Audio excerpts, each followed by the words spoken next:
ನಮ್ಮ ಚಾನೆಲ್ ವ್ಯಾಸ ಎಜುಕೇಶನ್ ನೀಟ್ಗೆ ಸ್ವಾಗತ. Welcome to our channel VYASA Education NEET. In the last video, we completed PUC second bio first chapter Reproduction in Organism. Now let us see second chapter Sexual Reproduction in Flowering Plants. Children, as this chapter is very vast, I have just divided it into two videos. Okay, so first part and second part. It's very vast actually. You'll feel boring to listen it in a whole one single video. Okay. Yes, children. So without wasting the time, let us start now. Sexual reproduction in flowering plants. Okay. See, as the name itself suggests that in flowering plants, okay, the mode of reproduction is sexual reproduction. See, all flowering plants show sexual reproduction.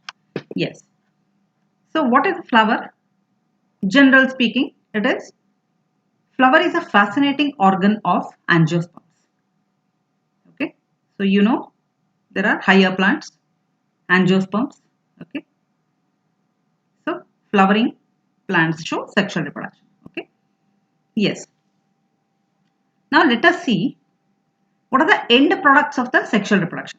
See, sexual reproduction, once the sexual reproduction has taken place, we see that the plant ends with the fruits and seed giving, isn't it? Yeah. So what happens first?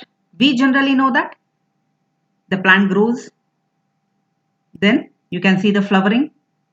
After flowering, the fruiting and the seeds are generated, isn't it? That's the end part of the plant, isn't it? Yes. So adaptations to ensure formation of the end products of sexual reproduction are, okay. So what are the adaptations? Adaptations ಅಂತಂದ್ರೆ ಏನು? So it's from the ಅಂದ್ರೆ ಅದನ್ನ adapt ಮಾಡ್ಕೊಂಡು ಬಿಟ್ಟಿರ್ತವೆ. Okay, fruits seeds ಬರೋಕ್ಕಿಂತ ಮುಂಚೆ ಏನ್ adapt ಮಾಡ್ಕೋತವೆ plants?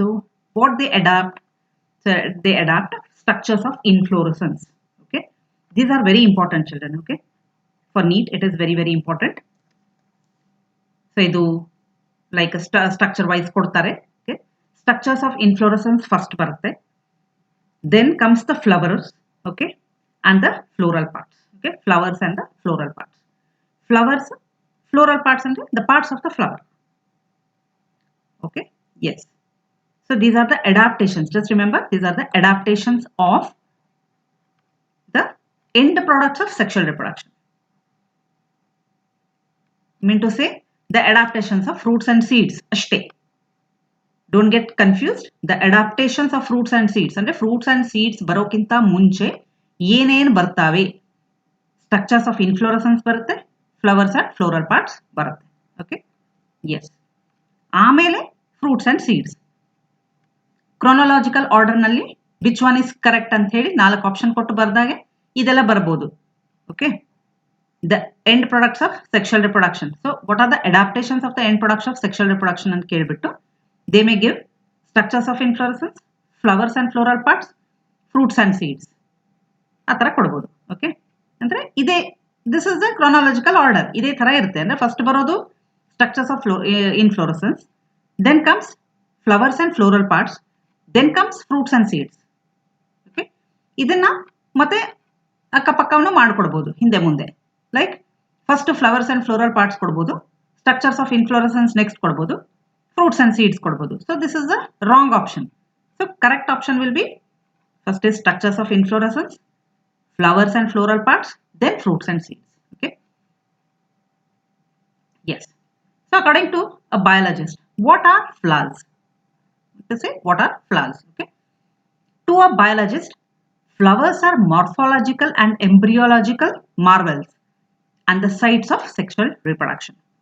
So idi plant nalli, the whole plant alli, okay, yelli sexual reproduction agutte? It is in the flower itself. It is a site for sexual reproduction. Okay, for a biologist.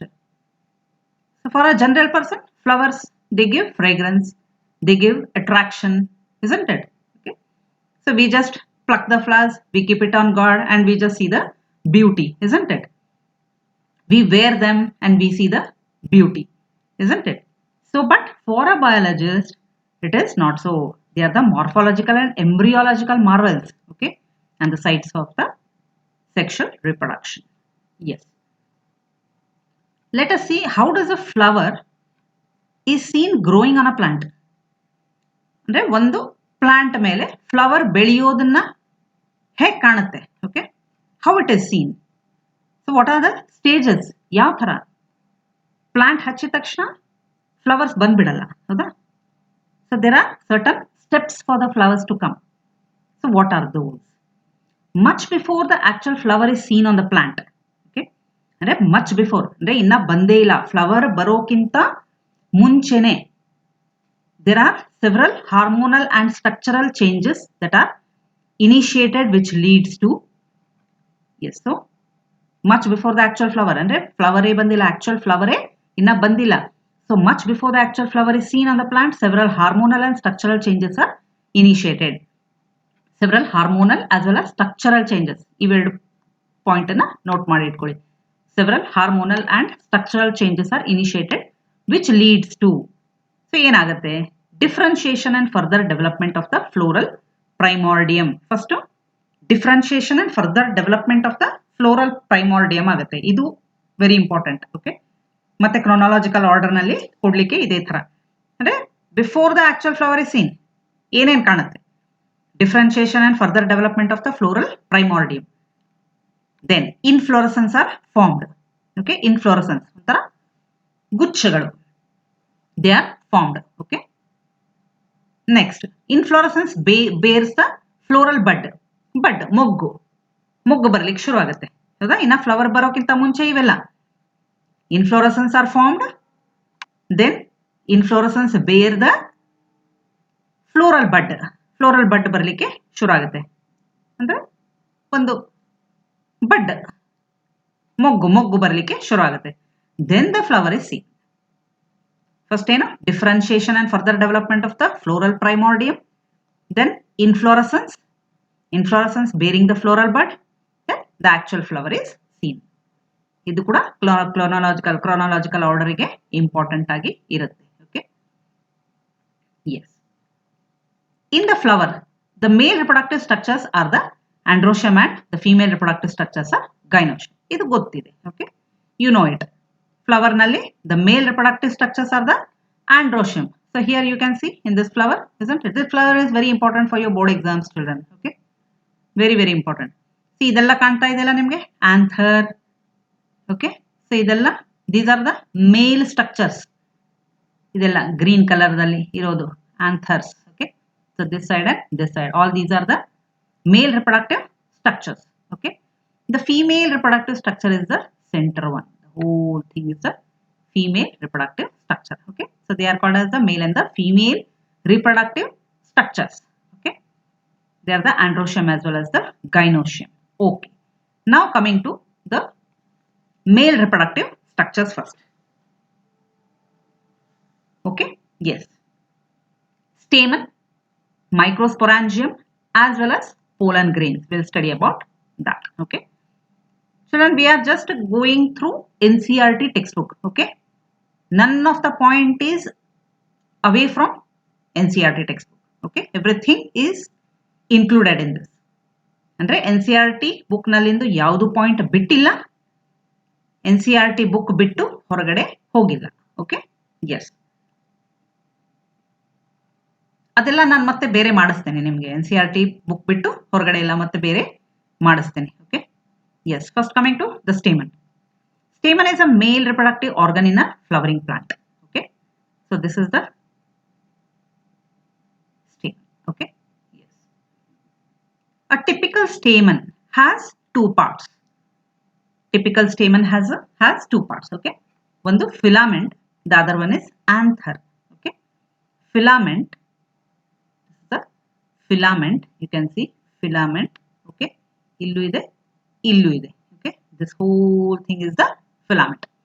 Anther, this part, the front part is called as the anther. Okay, anther nan torside nimagalli flower nalli. Okay, so what is the filament? Filament is long and slender stalk.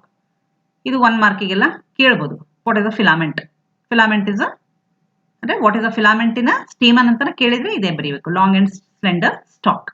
Okay, stalk, ಕಡ್ಡಿ ಅಷ್ಟೇ. Next, anther. They are the terminal bilobed structure. Terminal ಅಂದ್ರೆ end. Okay, end. ಈ ಸ್ಟೇಮನ್ದು end part terminal, ಅಲ್ಲಿ terminate ಆಯ್ತು, end ಆಯ್ತು. Okay, bilobed structure. Bilobed ಇಲ್ಲಿ ಕಾಣುತ್ತಲ್ಲ, one lobe and the other ಲೋಬ್ದು ಒಂದು ಪಾರ್ಟ್ ಅಷ್ಟೇ ಕಾಣ್ತಾ ಇದೆ. Okay, it is bilobed. ಇಲ್ಲಿ ಕಾಣುತ್ತೆ ನಿಮಗೆ, ಇದು ಒಂದು ಲೋಬ್, ಇದು ಇನ್ನೊಂದು lobe. This is the transverse section. Cut ಮಾಡಿದಾಗೆ ಮೇಲಿಂದ ಟ್ರಾನ್ಸ್ಫರ್ಸ್ಲಿ ಕಟ್ ಮಾಡಿದಾಗೆ, ಓಕೆ, ಈ ತರ ಕಟ್ ಮಾಡಿದಾಗೆ, ಈ ತರ ಕಟ್ ಮಾಡಿದಾಗೆ, ಈ ಪಾರ್ಟ್ ಅನ್ನ ಈ ತರ ಕಟ್ ಮಾಡಿದಾಗೆ ನಿಮ್ಗೆ ಕಾಣೋದು ಇದು ಟರ್ಮಿನಲ್ ಬೈಲೋಬ್ಡ್ ಸ್ಟ್ರಕ್ಚರ್ ಅದು.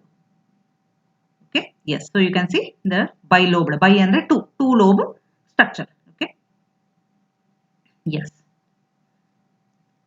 ಇದು ಯಾವತ್ತು ಕೇಳಿಲ್ಲ ಎಕ್ಸಾಮ್ ನಲ್ಲಿ, ಬೋರ್ಡ್ ಎಕ್ಸಾಮ್ ನಲ್ಲೆಲ್ಲ ಕೇಳಿಲ್ಲ, but they may ask. Okay, write about the stamen ಅಂತ ಹೇಳ್ಬಿಟ್ಟು ಕೇಳ್ಬೋದು. The proximal end of the filament. ಇದು ಫಿಲಾಮೆಂಟ್ ಅಲ್ಲ, ಇದು ಕಡ್ಡಿ ತರ ಇರೋದು filament. The proximal end of the filament is attached to the thalamus. Okay, this is the proximal end ಅಂತ ಹೇಳ್ತಾರೆ. Okay, proximal ಅಂದ್ರೆ ಏನು? ಹತ್ರ ಇರೋದು, ಫ್ಲವರಿಗೆ ಹತ್ರ ಇರೋದು. ಇಲ್ಲಿ see, isn't it? ಈ ಪಾರ್ಟ್ ಥಲಾಮಸ್ಸಿಗೆ ಅಟ್ಯಾಚ್ ಆಗಿದೆ, ಕಾಣುತ್ತೆ ಇದು ಇಲ್ಲಿ. ಇದೆಲ್ಲ ಎಂಡ್ ಪಾರ್ಟ್ ಏನಿದೆಲ್ಲ ಇದು ಥಲಾಮಸ್ಸಿಗೆ ಎಂಡ್ ಆಗಿದೆ. Okay, this is called as proximal. Proximal ಯಾಕೆ ಅಂತಾರೆ ಅದಕ್ಕೆ? Because it is nearer to the flower. Okay, yes, the proximal end of the filament is attached to the thalamus or the petal of the flower. Flower petal ಗೆ ಅಥವಾ thalamus ಗೆ attached ಇರುತ್ತೆ. Anther. So what is anther? ಇದೆ ನೋಡಿದ್ವಿ ನಾವು, bilobed structure. ಹೌದಾ? This anther. Anther is bilobed with each lobe having two theca. Okay, it is dithecous. So it is having two theca. So two theca ಇರೋದ್ರಿಂದ it is called as dithecous. Okay, yes. A longitudinal groove runs lengthwise separating the theca. A longitudinal groove. See here, you can see here. ಇದರಲ್ಲಿ ಕಾಣಲ್ಲ ನಿಮಗೆ, ಅಥವಾ this you can take it. Okay, ಇದು. Okay, this one. The longitudinal groove runs lengthwise separating the theca. Lengthwise ಅಂದ್ರೆ ಈ ತರ. Okay, this also you can take the lengthwise. Okay, the longitudinal groove runs lengthwise separating the theca. So this is all the thecal membrane. The anther is a four-sided tetragonal structure in transverse section. So the anther is a four-sided tetragonal. Tetra ಅಂದ್ರೆ four side. Okay, the anther is a four-sided tetragonal structure. Here you can see this is the transverse section of a young anther. Okay, TS of young anther. This is very important for your board exam. Diagram also is very, very important. Okay, the anther is a four-sided tetragonal structure in transverse section. Transverse section ತಕೊಂಡಾಗೆ ಈ ತರ ಕಾಣುತ್ತೆ. Okay, it consists of four microsporangia. 1, 2, 3 and 4. Okay, it consists of four microsporangia located at the corner. Corner ಅಲ್ಲಿ located ಇದೆ. Okay, corner, that is 2 in each lobe. ಇದು ಒಂದು ಲೋಬ ತೋರಿಸಿದ್ದೆ ನಾನು ನಿಮಗೆ. ಇದು ಒಂದು ಲೋಬು, ಇದು ಇನ್ನೊಂದು lube. Okay, 2 in each lobe. 1, 2. ಈ ಕಡೆ ಕೂಡ 1, 2. 2 in each lobe. ಇದು groove, ಇದು groove. Okay, the microsporangia develops further and becomes pollen grains. So ಇದೇ microsporangia ಏನಿದೆ, they develop further and becomes pollen sacs. Okay, pollen sacs ಆಗುತ್ತೆ. Pollen sacs ಅಂದ್ರೆ sac is a ಚೀಲ. It's a bag which is filled with pollen grains. Okay, the pollen sacs extend longitudinally all through the length of an anther and are packed with pollen grains. Pollen sacs are they extend longitudinally, extend ಆಗ್ತವೆ, and through the length of an anther they are packed with pollen grains. Okay, yes. Structure of microsporangium. What is the structure of the microsporangium? So let us see here. This is the structure of a microsporangium. ಅಂದ್ರೆ ಇದು ಒಂದು structure ಏನಿದೆ ಅದನ್ನ they have just enlarged and shown. Okay, ಇದು this whole thing whatever they are showing, ಇದು full ಒಂದು circular ಬರಬೇಕು. Okay, Yes, in transverse section the typical microsporangium appears nearly circular in outline. So ಇಲ್ಲಿ one side ನಿಮಗೆ semi circle ತೋರಿಸಿದ್ದಾರೆ ಅಂದ್ರೆ ಈ side ಕೂಡ ಅದೇ ತರ ಇರುತ್ತೆ ಅಂತ ಅರ್ಥ. Okay, circular in outline. It is surrounded by 4 walls. Okay, yes, ಇಲ್ಲಿ ಕೂಡ ನಿಮಗೆ ಕಾಣುತ್ತೆ actually walls. Okay, so the 4 walls are, ಇದು ಬಹಳ important children. Okay, this is very important for your board exam also. This question itself is very important. Young anther antane keltare. Okay, it is surrounded by 4 wall layers. The wall layers are epidermis, endothelium, middle layers and tapetum. Ella ille ide. Okay, so first is the epidermis. Okay, outer one is the epidermis, then comes the endothelium, then comes the middle layer. Okay, then comes the tapetum. Andre tapetum full ಒಳಗಿಂದ layer. Okay, ಒಳಗಿಂದು innermost layer is the tapetum. Okay, the outer 3 wall layers perform the function of protection. Outer 3 ಅಂದ್ರೆ ಯಾವ್ಯಾವುದು? ಇದು epidermis, endothelium as well as the middle layer. Okay, ಇದು ಕೂಡ chronological order ನಲ್ಲಿ ನಿಮಗೆ ಇದೇ ತರ ಕೇಳಿಬಿಟ್ಟು they may just confuse you. Okay, so they perform the function of protection and they help in dehiscence of anther to release the pollen. Okay, anther ನ dehisce ಮಾಡಲಿಕ್ಕೆ help ಮಾಡುತ್ತೆ. Okay, they help the anther to dehisce. Dehisce ಅಂದ್ರೆ ಏನು? Suddenly burst ಆಗಿ break open ಆಗೋದಕ್ಕೆ dehisce ಅಂತಾರೆ. Anther will break open and the pollen grains will get released. ಅದಕ್ಕೆ ಕೂಡ ಹೆಲ್ಪ್ ಮಾಡ್ತವೆ. Okay, yes, the innermost wall layer is the ಟೇಪ್ಟಮ್.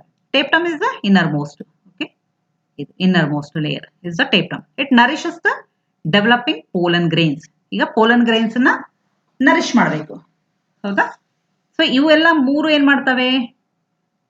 The outer 3 layers, they perform the function of the protection of the tapetum as well as the pollen grains. Okay, and helps in the dehisce. So whereas the innermost wall layer is the tapetum which nourishes the pollen grains. Directly nourishment to sigodu tapetum inda. Okay, cells of the tapetum possesses dense cytoplasm and have more than one nucleus. Okay, so the cells of the tapetum cells ಅಲ್ಲಿ ಏನಿರುತ್ತೆ? Say the innermost layer is the tapetum and it nourishes in, yes, the cells of the tapetum possesses dense cytoplasm ಇರುತ್ತೆ ಅದರಲ್ಲಿ. Okay, see, just remember, tapetum helps in nourishing the pollen grains and it possesses dense cytoplasm which have more than one nucleus. Okay, right. When the anther is young, a group of compactly arranged homogeneous cells called as the sporogenous tissue occupies the center of the each microsporangium. Okay, sporogenous tissue irutte anta heltare. Okay, see, when the anther is young, this is young anther, isn't it? So what does this contain? It contains the sporogenous tissue. Illi olagade it occupies the center. Okay, microsporangia enirutte. Microsporangia olagade, in the center of the microsporangia, it consists of the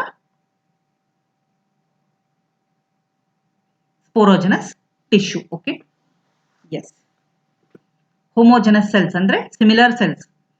ಇದೆಲ್ಲ ನೆನಪಿಟ್ಕೋಬೇಕು ನೀವು. when the anther is young, a group of compactly arranged homogeneous cells ಇರುತ್ತೆ ಅಲ್ಲಿ. These are all the points to be remembered. microsporangia ಒಳಗಡೆ ಏನಿರುತ್ತೆ? sporogenous tissue ಇರುತ್ತೆ. That sporogenous tissue is homogeneous, having homogeneous cells. Okay, they are the homogeneous cells. Homo irutte. Sporogenous tissue, microsporangia. Microsporangia, just here, see. Okay, children, this chapter is very important. Okay, for NEET. This is the sporogenous. Okay, I mean to say this is the microsporangia, consist of sporogenous tissue. Okay, so this sporogenous tissue are having homogeneous cells. ಈ ಮೂರು ಶಬ್ದಗಳನ್ನ ನೆನಪಿಟ್ಟುಕೊಳ್ಳಿ. Okay,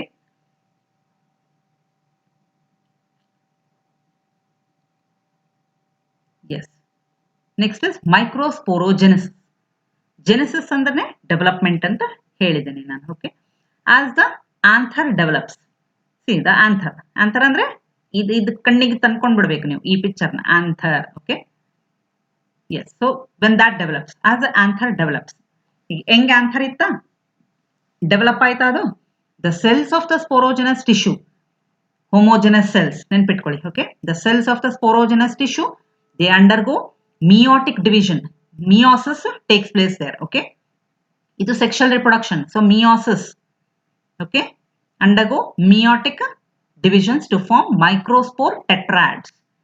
They form microspore tetrads. okay, yes, as each cell of the sporogenous tissue is capable of giving rise to microspore tetrad, each one is potential pollen or the microspore mother cell. okay, each one is potential pollen or the microspore mother cell. The process of formation of the microspore from a pollen mother cell, okay, through meiosis is called as microsporogenesis.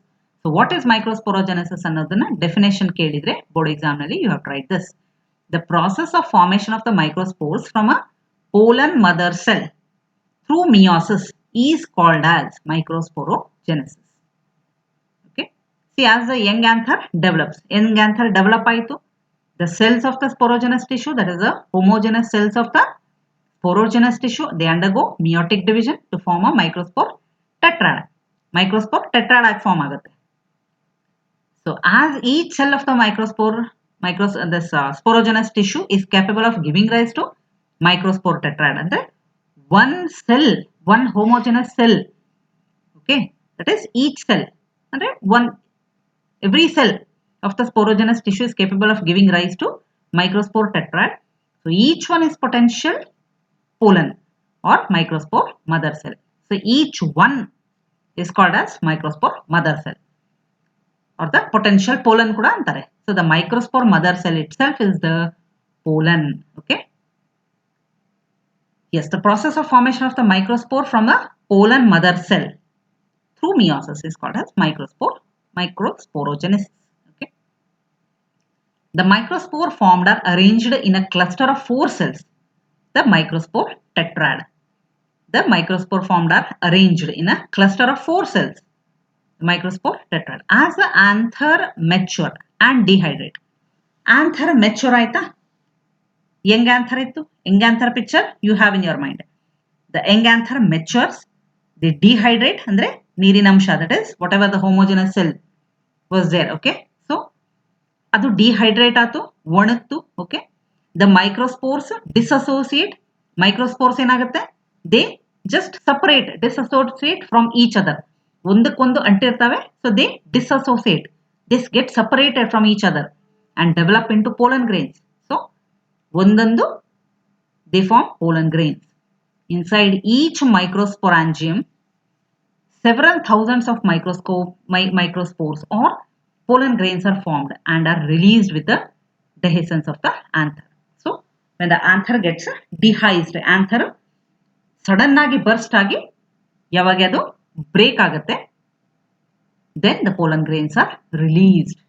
okay, so ಅದು mature ಆದ್ಮೇಲೆನೆ ಆಗುತ್ತೆ ಇದೆಲ್ಲ. okay, mature ಆಗಬೇಕು, the young anther has to get maturated, then it has to dehydrate. okay, it has to undergo dehydration. The microspore disassociates from each other and ಅಂದ್ರೆ separation ಆಗಬೇಕು. ಇದೆಲ್ಲ procedures. okay, into pollen grains. Inside each microsporangium, several thousands of microspores or the pollen grains are formed. ಅಂದ್ರೆ ಒಂದೊಂದು microsporangium ನಲ್ಲಿ. okay, so inside ಈ ಒಂದೊಂದು microsporangium ನಲ್ಲಿ several thousands of pollen grains are formed. okay, so ಇದು ನಡುವೆ ಇರೋದು tissue ಎಲ್ಲ ಒಣಗಬೇಕು. the sporogenous tissue has to get dried up. This whole young anther has to get matured. okay, ಆದ್ಮೇಲೆ pollen grains are formed and they just come out when the anther break open. okay, yes, next we'll go with pollen grains. okay, so ಈಗ pollen grains ಯಾವ ತರ form ಆಯ್ತು we have seen. okay, so let us see the structure of the pollen grain. This also is very very important from your board part of view. okay, very important for board question. 3 marks, 5 marks with the figure. Okay, male gametophyte, isn't it? Pollen grains are the male gametophytes. Okay, pollen grains are spherical in shape. Okay, you can see here they are spherical in shape, they are round, isn't it? They are round. Measures about 25 to 50 micrometers in diameter. ಇದೆಲ್ಲ ನೆನ್ಪಿಟ್ಕೊಳ್ಬೇಕು ನೀವು. 25 to 50 micrometers in diameter. Okay, spherical in shape, 25 to 50 micrometers in diameter. It has a prominent two-layered wall. Two-layered wall ide, 1 and 2. Okay, two-layered wall ide. So the one is exine, the other one is intine. Name itself suggests exine. Okay, ಹೊರಗಡೆದು X, in is internal, X is external ಅಷ್ಟೇ. Exine, intine, exine. So let us see what is exine. Okay.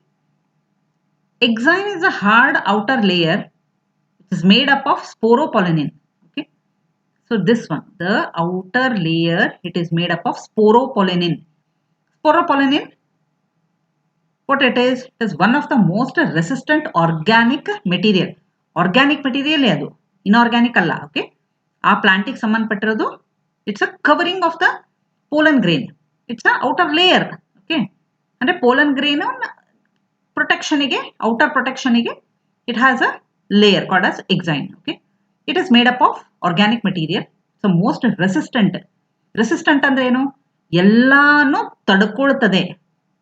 Okay, ತಡ್ಕೊಳ್ಳುವಂತ ಶಕ್ತಿ, ಏನ್ ಬಂದ್ರು ತಡ್ಕೊಳ್ಳುವಂತ ಶಕ್ತಿ. ಅಂದ್ರೆ temperature ಬಂತು, chemical ಬಂತು, ಅಂದ್ರೆ if it comes in contact with temperature are very cold condition, very hot condition, chemicals, anything, ಯಾವುದಕ್ಕೂ ಹಾಳಾಗಿ ಹೋಗಲ್ಲ ಅದು. ಓಕೆ, ಇಟ್ ಇಸ್ ರೆಸಿಸ್ಟೆಂಟ್, ಅಂದ್ರೆ ಎಲ್ಲಾನು ತಡ್ಕೊಳ್ಳೋ ಶಕ್ತಿ ಅದಕ್ಕೆ ಇದೆ. Okay, yes, it can withstand high temperature and strong acids and alkali. ನೋಡಿ, it can even sustain strong acids and alkali. Okay, ಅದನ್ನು ಕೂಡ withstand ಮಾಡುತ್ತೆ, ಅದನ್ನು ಕೂಡ sustain ಮಾಡುತ್ತೆ. No enzyme can degrade it, so far known. ಇನ್ನು ಮುಂದೆ ಗೊತ್ತಿಲ್ಲ. Okay, so we don't know what our scientists will search to degrade it, but no enzyme till far. Okay, so far no enzyme can degrade it. ಅಂದ್ರೆ ಅದು degrade ಆಗೋದೇ ಇಲ್ಲ, ಹಾಳಾಗಲ್ಲ exine. Okay, exine ಹಾಳಾಗ್ಲಿಲ್ಲ ಅಂದ್ರೆ pollen grains ಅನ್ನ store ಮಾಡಿ ಇಟ್ಕೋಬಹುದು. Okay, that is one of the very good technique, isn't it? Yes, the exine has prominent apertures called as germ pores. This is very important. Okay, so I have written it separately here. The exine has prominent apertures called as germ pores. ಅಂದ್ರೆ pollen grain ಅಲ್ಲಿ ಒಂದು area ಇದೆ. Okay, exine ಅಲ್ಲಿ pollen grains ಅಷ್ಟೇ ಅಲ್ಲ, ಅಂದ್ರೆ exine, the outer layer of the pollen grain has a prominent aperture. Aperture ಅಂದ್ರೆ it's a small opening like. Okay, it's a small opening. ಈ ಹೆಸರು ಕಾಳೆಲ್ಲ ನೋಡಿದ್ರ? ಹೆಸರು ಕಾಳಿನಲ್ಲಿ ಒಂದು ಸಣ್ಣ ಓಪನಿಂಗ್ ಇರುತ್ತೆ. ನೀವು ನೀರಲ್ಲಿ ನೆನೆ ಹಾಕಿದಾಗೆ ಆ ಓಪನಿಂಗ್ ಇಂದ ಮೊಳಕೆ ಹೊರಗಡೆ ಬರುತ್ತೆ, ಹೌದಾ? ಸೊ ಆ ತರದ್ದು ಒಂದು ಅಪಾರ್ಚರ್ ಇದೆ, ಒಂದು ಓಪನಿಂಗ್ ಇದೆ. That is called as the germ pore. Okay, ಆ ಜಾಗದಲ್ಲಿ sporopollenin is absent. So which is that area in the exine where sporopollenin is absent? It's a germ pore. Okay, germ pore ನಲ್ಲಿ ಇಲ್ಲ.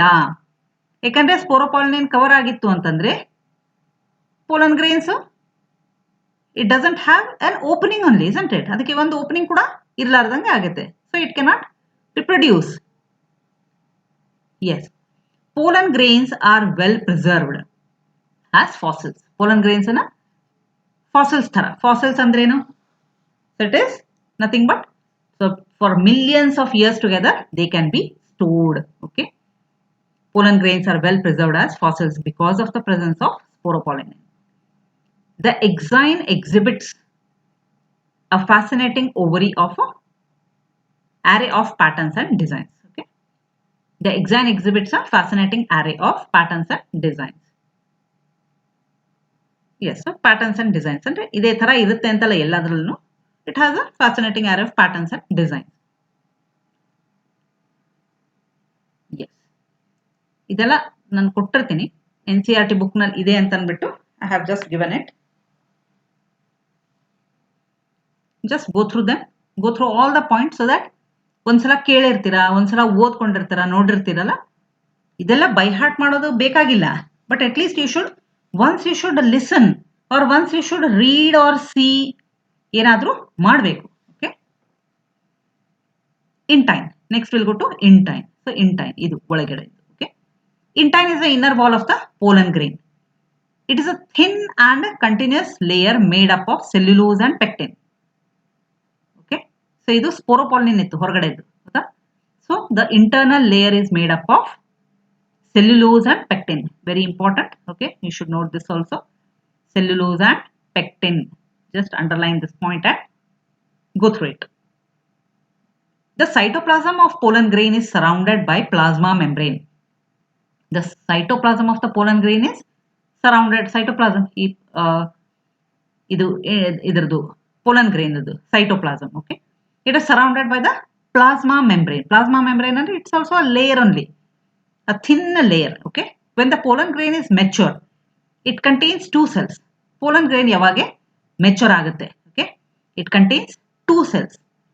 One is the vegetative cell and the other one is generative cell. Okay, you can see this in this. Okay, vegetative cell ನೋಡಬಹುದು. ಅಂದ್ರೆ ಇದು pollen grain mature ಆಯ್ತು. ಇದೆಲ್ಲ structure ನಲ್ಲಿ. ಹೌದಾ? This is a general outlook.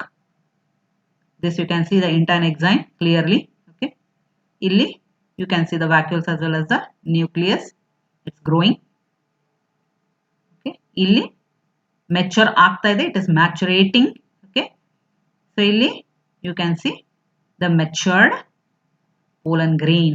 Okay, yes, so in a matured pollen grain what you can see vegetative cell and generative cell.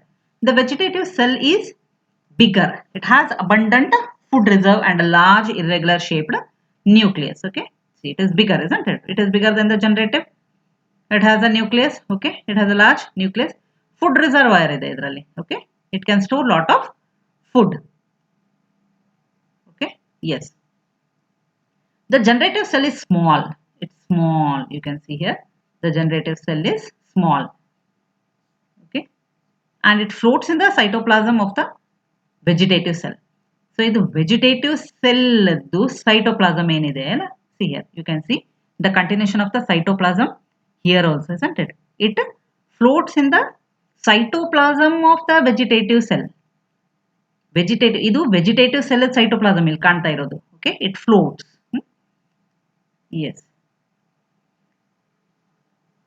it is spindle shaped with dense cytoplasm and a nucleus. ಇವೆಲ್ಲ ನೆನಪಿಟ್ಕೋಬೇಕು ನೀವು. Okay, it floats in the cytoplasm of the vegetative cell.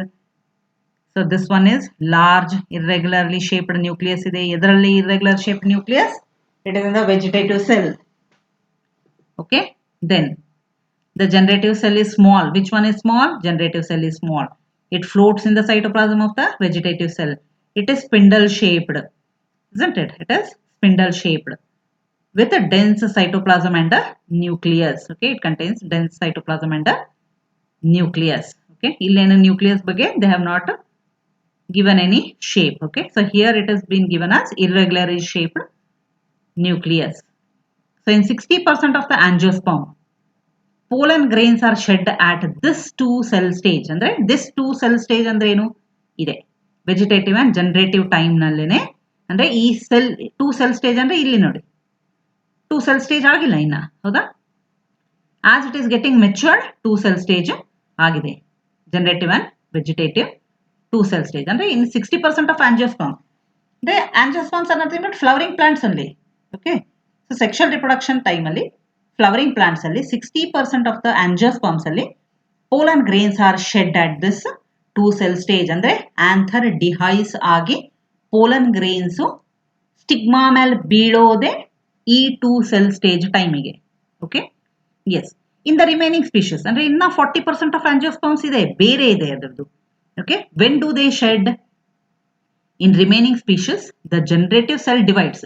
Generative cell ಮತ್ತೆ divide ಆಗುತ್ತೆ mitotically. Okay, to give rise to the two male gametes before pollen grains are shed. That is called as 3 cell stage.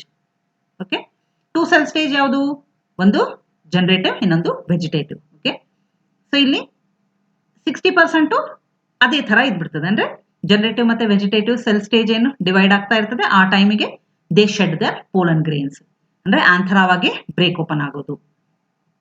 Remaining species ಇನ್ನು ಉಳಿದ 40% ಅಲ್ಲಿ ಏನಾಗುತ್ತೆ, the generative cells ಏನಿದೆ that divides mitotically. Okay, mitosis ಆಗುತ್ತೆ ಅಲ್ಲಿ. It divides into 2. It give rise to 2 male gametes. ಇದು male ಬಗ್ಗೆನೇ ನಾವು ಹೌದಾ ಓದ್ತಿರೋದೀಗ. So it gives 2 male gametes. Pollen grains ಅಂದ್ರೆ it is related to male only. Okay, yes, so mitotically it give rise to 2 male gametes before pollen grains are shed. So pollen grains shed ಆಗೋಕ್ಕಿಂತ ಮುಂಚೆ 2 male gametes plus 1 degenerative cell. So it becomes 3 cell stage. Okay, yes. So at this 3 cell stage, the 40% or the remaining 40% species, they just shed their pollen grains. That is called as 3 cell stage. Okay, yes. Then next is ಅರ್ಥ ಆಯ್ತಲ್ಲ ಇದು. So no confusion. So this is generative, this is vegetative. Vegetative and generative ಸೇರಿದ್ದು 2 cell stage. Okay, when the pollen grains shed at the division of the vegetative as well as the I meant to say the generative cell ಅಂತಂದಾಗೆ it is a 2 cell stage. ಅಂದ್ರೆ 60% of the angiosperms shed their pollen at this stage itself.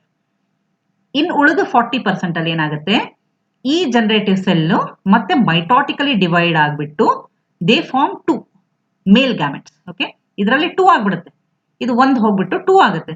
So 2 + 1 vegetative cell ಸೇರಿದ್ರೆ 3 cell stage ಆಗುತ್ತೆ. Okay, so ಆ ಟೈಮಲ್ಲಿ pollen grains ಅನ್ನ shed ಮಾಡ್ತವೆ stigma ಮೇಲೆ. Okay, so ಅದು stigma ಮತ್ತೆ ಸ್ಟೈಲು ಓವರಿವರೆಗೂ ತಗೊಂಡು ಹೋಗುತ್ತೆ, ಓವ್ಯೂಲ್ ವರೆಗೂ ತಗೊಂಡು ಹೋಗುತ್ತೆ. That is a next history. Okay, yes, that will come. So now we'll just see the benefits and the problems created by the pollen grains. Pollen grains ಗೆ ಇರುವಂತ benefits ಯಾವುದು? Okay, so what are the benefits of the pollen grains and what are the problems created by the pollen grains? So as far we know that pollen grains, pollen grain ಅಂದ ತಕ್ಷಣ allergy. First thing we'll come to know that pollen grains create lot of allergies, isn't it? So benefits almost we don't know, isn't it? So let us see what are the benefits. Benefits of pollen grains. Pollen grains are rich in nutrients. Okay, they are rich in nutrients. Nutrients ಇದೆ ಅದರಲ್ಲಿ, ಶಕ್ತಿ ಬರುವಂತ products ಇದೆ. Okay, nutrition ಕೊಡುವಂಥದ್ದು, ಹೊಟ್ಟೆ ತುಂಬಿಸುವಂಥದ್ದು, ಹೊಟ್ಟೆಗೆ I mean to say the ಬಾಡಿಗೆ ಶಕ್ತಿ ಕೊಡುವಂತ ಸಬ್ಸ್ಟೆನ್ಸ್ ಇದೆ. Pollen tablets are used as food supplement. Okay, pollen tablets are used as food supplements in the recent years. That is it. Western countries nalella pollen tablets anna use ಮಾಡ್ತಾರೆ. Okay, yes. Next, pollen consumption has been claimed to increase the performance of athletes and race horses. Okay, pollen it is taken in all these forms. Okay, so these are some of the products of pollen. ಯಾರಿಗೆ ಕೊಡ್ತಾರೆ ಅದನ್ನ? ಅಥ್ಲೀಟ್ಸ್ಗೆ ಕೊಡ್ತಾರೆ, ಅಂದ್ರೆ ರನ್ನರ್ಸ್ಗೆ, to increase their performance, ಇನ್ನ ಚೆನ್ನಾಗಿ ಓಡ್ಲಿ ಅಂತ. And race ಹಾರ್ಸಸ್ಗೆ, ಅಲ್ಲಿ ಕೂಡ ಹಾರ್ಸಸ್ ಓಡಬೇಕು, ಚೆನ್ನಾಗಿ ಓಡಬೇಕು ಅಂತ ಅಂದ್ಬಿಟ್ಟು they give pollen. Yes, problems created by pollen grains. So pollen grains of many species cause severe allergies. Okay, and bronchial afflictions. Okay, and some people often leading to chronic respiratory disorders like asthma, bronchitis ಎಲ್ಲ ಆಗುತ್ತೆ. Okay, right, asthma and bronchitis pollen ಇಂದ ಆಗುವಂತ problems. Next we'll just go for one note. Okay, note ನೋಡೋಣ ಇಲ್ಲಿ ಏನಿದೆ. So yes, example is parthenium or the carrot grass. ಅಂದ್ರೆ ಯಾವ plant ನಿಮಗೆ normally it leads to allergies ಅಂದ್ರೆ parthenium. Okay, parthenium allergy ಅಂದ ತಕ್ಷಣ, ಪ್ಲಾಂಟ್ ಅಲರ್ಜಿ ಅಂದ ತಕ್ಷಣ ಫಸ್ಟ್ ನಮ್ದು ತಲೆ ಓಡೋದು ಪಾರ್ಥೇನಿಯಂ ಕಡೆನೆ, ಹೌದಾ? So parthenium are the carrot grass, ಅದಕ್ಕೆ ಕ್ಯಾರೆಟ್ ಗ್ರಾಸ್ ಕೂಡ ಅಂತಾರೆ. ಇಟ್ ಕೇಮ್ ಟು ಇಂಡಿಯಾ, ಇಂಡಿಯಾದ ಒರಿಜಿನ್ ಅಲ್ಲ ಅದು. ಓಕೆ, ಯಾಕಂದ್ರೆ ವೀಟೇ ನಮ್ದು ಇಂಡಿಯಾದ ಒರಿಜಿನ್ ಅಲ್ಲ. Okay, so it came to India with imported wheat. The pollen grains of this Parthenium can cause pollen allergy. So Parthenium plant ಅದು pollen grains ನಮಗೆ ಅಲರ್ಜಿ ಕ್ರಿಯೇಟ್ ಮಾಡಬಹುದು. ತುಂಬಾ ಜನರಿಗೆಲ್ಲ ಇಚ್ಚಿಂಗು, ಸ್ನೀಸಿಂಗು, ಬ್ರಾಂಕೈಟಿಸ್ ಎಲ್ಲ ಶುರು ಆಗ್ಬಿಡ್ತದೆ ಹೌದಾ? Yes. Viability of pollen grains ಅಂದ್ರೆ pollen grains ಎಷ್ಟು ದಿನ ಅದರದ್ದು ವಯಾಬಿಲಿಟಿ ಎಷ್ಟು ಹೊತ್ತಿರುತ್ತೆ, ಎಷ್ಟು ದಿನ ಇರುತ್ತೆ, ಓಕೆ? ಅದು ಅಂದ್ರೆ ಒನ್ಸ್ ಇಟ್ ಹ್ಯಾಸ್ ಡಿಹೈಸ್ಡ್ ಅಂದ್ರೆ ಪೋಲನ್ ಗ್ರೇನ್ಸ್ ಹೊರಗೆ ಬಂದ್ಮೇಲೆ ಆಂಥರ್ ಬ್ರೇಕ್ ಆಗ್ಬಿಟ್ಟು ಅದು ಹೊರಗಡೆ ಬಂದ್ಮೇಲೆ ಎಷ್ಟೊತ್ತು ವಯಬಲ್ ಇರುತ್ತೆ ಅದು for reproduction, okay? It is that. Okay, the viability of the pollen grain is highly variable. ಅಂದ್ರೆ ಒಂದೊಂದು ಪ್ಲಾಂಟ್ ಅದು ಒಂದೊಂದು, it varies and to some extent it depends on the prevailing temperature and humidity. It depends upon the temperature as well as the humidity. Okay, cereals such as rice and wheat ivella note ಮಾಡಿಟ್ಕೊಳ್ಳಿ. Okay, ಇದು variable. ಒಂದು it is variable, it depends upon the prevailing temperature. ಅಂದ್ರೆ ಈಗಿರುವಂತಹ temperature, okay, ಅಂದ್ರೆ ಅದು ಡಿಹೈಸ್ ಆಗಿ ಹೊರಗೆ ಬಂದಾಗೆ ಯಾವ ಟೆಂಪರೇಚರ್ ಇರ್ತದೆ ಅದು, ಅಂಡ್ ಹ್ಯೂಮಿಡಿಟಿ ಮೇಲೆ ಕೂಡ ಕಾರಣ. Cereals such as rice and wheat ನಲ್ಲಿ the pollen grains lose viability within 30 minutes of their release. ಅಂದ್ರೆ ಆಂಥರ್ ಒಡೆದ್ಬಿಟ್ಟು ಪೋಲನ್ ಗ್ರೇನ್ ಹೊರಗೆ ಬಂದಾಗೆ ವೀಟ್ ಮತ್ತು ರೈಸ್ ನಲ್ಲಿ 30 minutes ಅಲ್ಲಿ if it doesn't stick on to the stigma, then it loses its viability. Okay, ಅಂದ್ರೆ ಪಾಲಿನೇಷನ್ ಆಗ್ಲಿಲ್ಲ ಅಂದ್ರೆ. Okay, yes. Next is members of Rosaceae, Leguminosae and Solanaceae. ಈ ಫ್ಯಾಮಿಲಿದು ಇರುವಂತ ಪ್ಲಾಂಟ್ಸ್ಗಳು Rosaceae, Leguminosae and Solanaceae, they maintain viability for months. ಅಂದ್ರೆ ತಿಂಗಳಗಟ್ಲೆ ಇರುತ್ತೆ. ಓಕೆ, ಪೋಲನ್ ಗ್ರೇನ್ಸ್ ಎಲ್ಲೋ ಬಿದ್ದಿರ್ತವೆ. Then with some of the agents ಅಂದ್ರೆ ವಿಂಡೋ, ವಾಟರೋ ಅಥವಾ ಆನಿಮಲ್ಸ್ ಇಂದ ಎಲ್ಲೋ ಹೋಗ್ಬಿಟ್ಟು ಯಾವುದೋ ಸ್ಟಿಗ್ಮಾ ಮೇಲೆ ಕುತ್ಕೊಂಡ್ಬಿಟ್ಟು they can reproduce. Okay, yeah, they help in pollination. Next ಅಂದ್ರೆ ತಿಂಗಳಗಟ್ಟಲೆ ಇರುತ್ತೆ. ರೈಸ್ ಮತ್ತೆ we have seen rice and wheat, members of Rosaceae, Leguminosae, Solanaceae ಇದೆಲ್ಲ ನೋಡ್ಕೊಂಬಿಡಿ ಎಲ್ಲ clearly. Okay, semen as well as sperms. Okay, that is semen or sperms of many animals and humans is stored for artificial insemination, isn't it? So we know that for IVF and all, almost semen as well as sperms are stored in the semen banks, isn't it, for artificial insemination. So ಅದೇ ತರ pollen grains of larger number of species are stored for years in liquid nitrogen. ಇದು ಬಹಳ important ಇದೆ. Okay, pollen grains of large number of species are stored for years together in liquid nitrogen.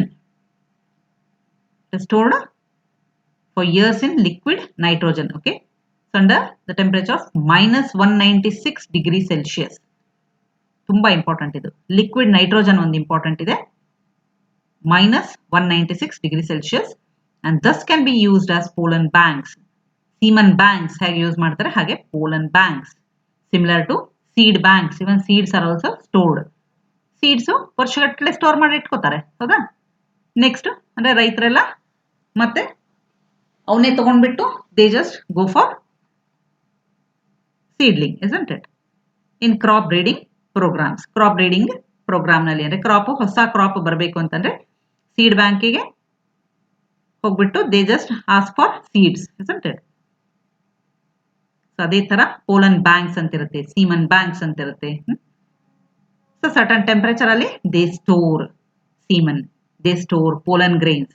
ಹಾಳಾಗಬಾರ್ದು ಅಂತ. ಹಾಳು pollen grains normally ಹಾಳಾಗಲ್ಲ, ಯಾಕಂದ್ರೆ ಸ್ಪೋರೋಪಾಲಿನೇಟ್ ಇರುತ್ತೆ, but ಆದ್ರೂ they store it. Okay, in liquid nitrogen they are stored. Okay, yes, right. Next is, so this completes the male part. Okay, ನಮ್ದು androecium part complete ಆಯ್ತು. ನಾವು let us go with the gynoecium part. Okay, yes. Pistil, megasporangium or the ovule, and embryo sac. We'll just read about that. The gynoecium represents the female reproductive part of the flower. ಅಲ್ಲಿ ನೋಡಿದ್ವಿ ನಾವು, isn't it? Androecium represents the male reproductive part of the flower ಅಂತ ಹೇಳಿದ್ವಿ. Gynoecium represents the female reproductive part of the flower ಅಂತ ಇಲ್ಲಿ ಹೇಳ್ತೀವಿ. ಹೌದಾ? Yes. The gynoecium may be, okay? Gynoecium may be monocarpellary or multicarpellary. Okay? Carpels ಗೊತ್ತಲ್ಲ ನಿಮಗೆ, pistil. Okay? Pistils. This whole thing. Okay? Pistil. This whole thing is the pistil. So gynoecium may be monocarpellary. Mono andre one single pistil irodu. And it may be more than one pistil, that is multicarpellary. Multi andre ee taradde there are many carpels. Okay? Yes. So ee taradu monocarpellary we have seen in the hibiscus flower, isn't it? Mele hibiscus flower iddane example ತಗೊಂಡಿದ್ವಿ. Yes. So ಎಲ್ಲಿ multicarpellary ಇರುತ್ತೆ, that is when it is consisting more than one pistil, then it can be divided into syncarpus and apocarpus. ಈ terminologies ತುಂಬಾ important. Monocarpellary, multicarpellary. Syncarpus, apocarpus. Okay? Monocarpellary history ಇಲ್ಲಿಗೆ ಮುಗಿದು ಹೋಯಿತು. It is consisting of only single pistil, ಮುಗಿತು. Multicarpellary ನಲ್ಲಿ it is consisting of more than one pistil. More than one pistil ಇದ್ದಾಗೆ the pistil or the carpels may be syncarpus or they may be apocarpus. Syncarpus ಅಂದ್ರೆ ಏನು? Pistil may be fused together. ಇಲ್ಲಿ ನೋಡ್ತಿದ್ದೀರಾ, ಹೌದಾ? It is multicarpellary only, but the pistils are fused together. Fuse ಆಗ್ಬಿಟ್ಟಿದೆ, ಹೌದಾ? They are fused. Apocarpus ನಲ್ಲಿ ಏನಿದೆ? Apocarpus ಅಂದ್ರೆ pistil may be free. Pistil may be free. Carpels are free, isn't it?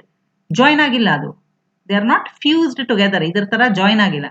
They are free. Okay? Yes. The parts of the pistil. So let us see what are the parts of the pistil. ಇದು ಒಂದು full ಸೇರಿದ್ರೆ pistil. Okay? Okay. Each pistil has 3 parts. So here itself we can see 3 parts of the pistil. ಯಾವುದು? ಒಂದು stigma. Stigma, isn't it? So ಈ stigma ಮೇಲೆನೆ ಬಂದು the pollen grains just they come for pollination, isn't it? ಆ process ಗೆ pollination ಅಂತ ಹೇಳ್ತಾರೆ. They come and stick to the stigma. Yes. So that is a stigma. It serves as a landing platform. ಇದಕ್ಕೆ platform ಅಂತ ಹೇಳ್ತಾರೆ. So what lands on this? Pollen grains land on this. Okay? ಅಷ್ಟೇ. Stigma serves as a landing platform for the pollen grains. Okay? Style. Okay? This is the style. The style is the elongated slender part beneath the stigma. Stigma beneath. ಕೆಳಗಡೆ. Beneath ಅಂದ್ರೆ ಕೆಳಗಡೆ. Okay? The style is the elongated slender part beneath the stigma. Ovary. Next is ovary. The basal bulged part of the pistil is the ovary. You can see the bulged part, isn't it? Bulge ಆಗಿದೆಯಾ? The basal base. It is a base, isn't it? This is the apex. This is the base. The basal bulged part of the pistil is the ovary. Inside the ovary is the ovarian cavity. Ovary ಒಳಗಡೆ you have the ovarian cavity. Okay? What is ovarian cavity called as? It is called as locule. ಇದು ತುಂಬಾ important ಇದೆ. Okay? Up. Yes. Locule. Ovarian cavity ಅಂದ್ರೆ locule. The placenta is located inside the ovarian cavity. ಈ locule ಒಳಗಡೆ ಅಥವಾ ovarian cavity ಒಳಗಡೆ you have the placenta. ಇದ್ರ ಒಳಗಡೆನೇ ಇದೆ. ovary ಒಳಗಡೆ ovarian cavity ಇದೆ. ovarian cavity ಒಳಗಡೆ placenta ಇದೆ. ಅಷ್ಟೇ. Okay? Right. You can see this. Okay? Megasporangia arises from the placenta. Megasporangia arises from the placenta. ಅಂದ್ರೆ placenta ಇದೆಯಾ ಒಳಗಡೆ? We said that ovary ಒಳಗಡೆ ovarian cavity ಇದೆ. ovarian cavity ಒಳಗಡೆ placenta ಇದೆ. Placenta arises, that is megasporangia arises from the placenta. ಅಂದ್ರೆ placenta ಇಂದ arise ಆಗೋದು ಯಾವುದು? Megasporangia, that is ovules. Finally, ನಮಗೆ ಬೇಕಾಗಿರೋದೇ ಓವ್ಯೂಲ್ಸ್ ಇಲ್ಲಿ, ಹೌದಾ? That is called as megasporangia. ಅಲ್ಲಿ ಮೈಕ್ರೋಸ್ಪೊರಾಂಜಿಯಾ ಅಂತ ನೋಡಿದ್ವಾ? ಇಲ್ಲಿ female is called as megasporangia. That is the ovules. Yes. So first is the ovary. ಅದರ ಒಳಗಡೆ ovarian cavity, that is called as the locule, and inside the ovarian cavity or the locule is the placenta. Placenta ಇಂದ arise ಆಗೋದು ovules. Okay. Yes.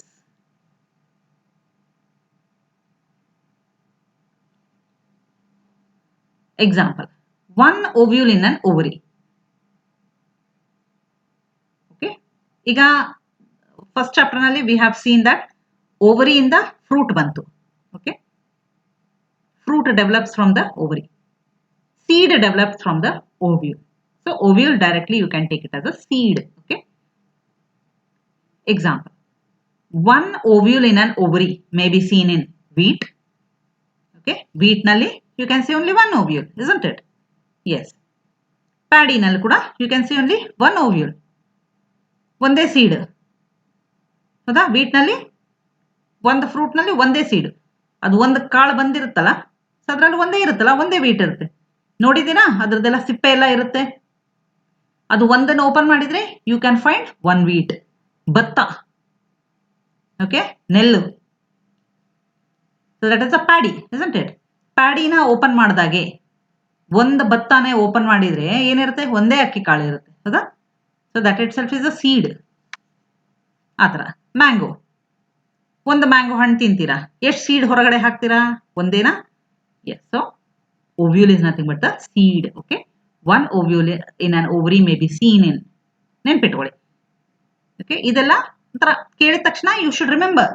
ಒಂದು seed ಯಾವ್ಯಾವ್ದ್ರಲ್ಲಿದೆ? Wheat. Yes, ಗೋಧಿ. Okay. Paddy, rice. Paddy ಅಂದ್ರೆ rice, ಅಕ್ಕಿ. Next mango. ಮ್ಯಾಂಗೋದಲ್ಲಿ ಒಂದೇ seed ನಾವು ಹೊರಗಡೆ ಒಗೆಯೋದು, ಹೌದಾ? Yes. So many ovule in an ovary. Many ovule, many seeds, ತುಂಬಾ ಸೀಡ್ಸ್. ನೋಡಿದಾಗ ಎಲ್ಲಿ ನೋಡ್ತೀರಾ ನೀವು? You see it in papaya, ಹೌದಾ? ತೆಗಿತೀರಾ ಬ್ಲಾಕ್ ಕಲರ್ದು ಇಷ್ಟೊಂದು ಸೀಡ್ಸ್ ಇರುತ್ತೆ, ಹೌದಾ? ಪಪಾಯದಲ್ಲಿ. Watermelon, isn't it? Sometimes you get irritated to eat watermelon because of the seeds, isn't it? Yes. Okay. Then orchid. Orchid ನಲ್ಲಿ ಕೂಡ you have many seeds. Okay. ಇದೆಲ್ಲ ನೆನ್ಪಿಟ್ಕೋಬೇಕು. ಆರ್ಚಿಡ್ ಅಂದ ತಕ್ಷಣ many seeds. Papaya many seeds. Papaya watermelon ಚೆನ್ನಾಗಿ ನೆನ್ಪಿಟ್ಕೊಳ್ಬಹುದು. That is many ovule are present. Orchid ನಲ್ಲಿ, orchid you cannot just guess it because very few people must have seen orchid. So it's very difficult to know also, isn't it? So remember also. You can just remember it by hearting like orchids have many seeds. Yes. Okay, next is ovule. Megasporangium.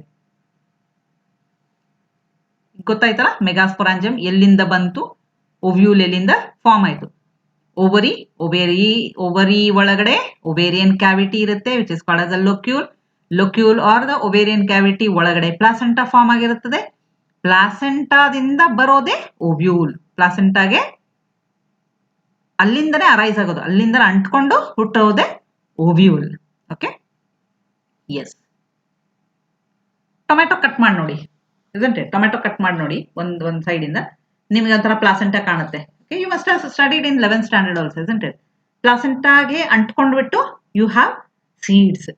So that is the placenta and you have the seeds there. That is the ovule.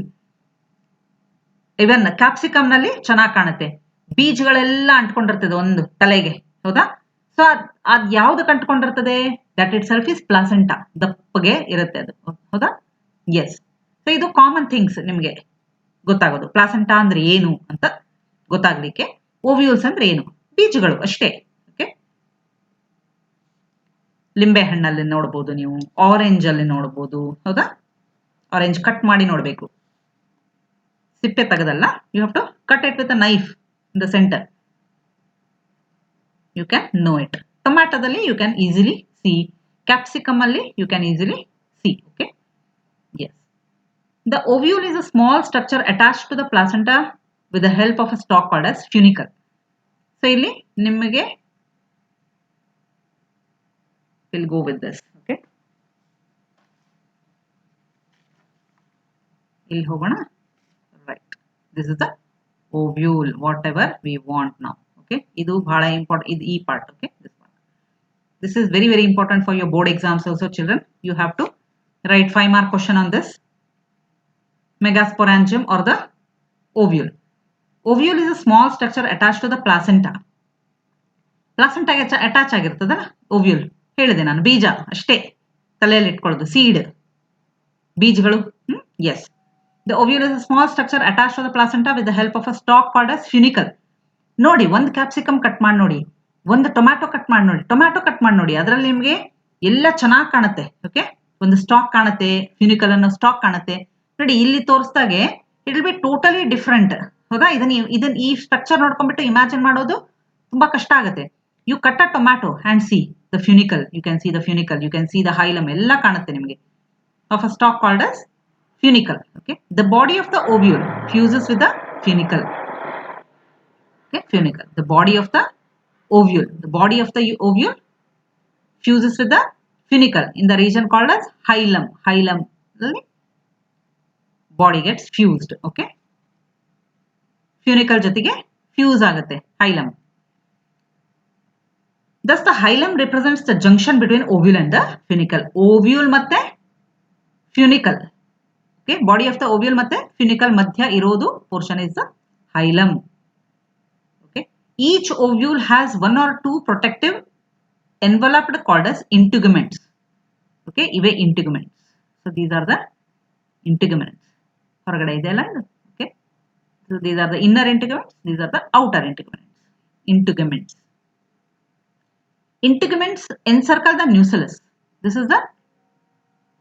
This part is the nucellus. Okay, nucellus and cover ಮಾಡುತ್ತೆ ಇದು, inner integuments and the outer integuments. Okay, integuments encircle the nucellus except at the tip where a small opening called as micropyle is present.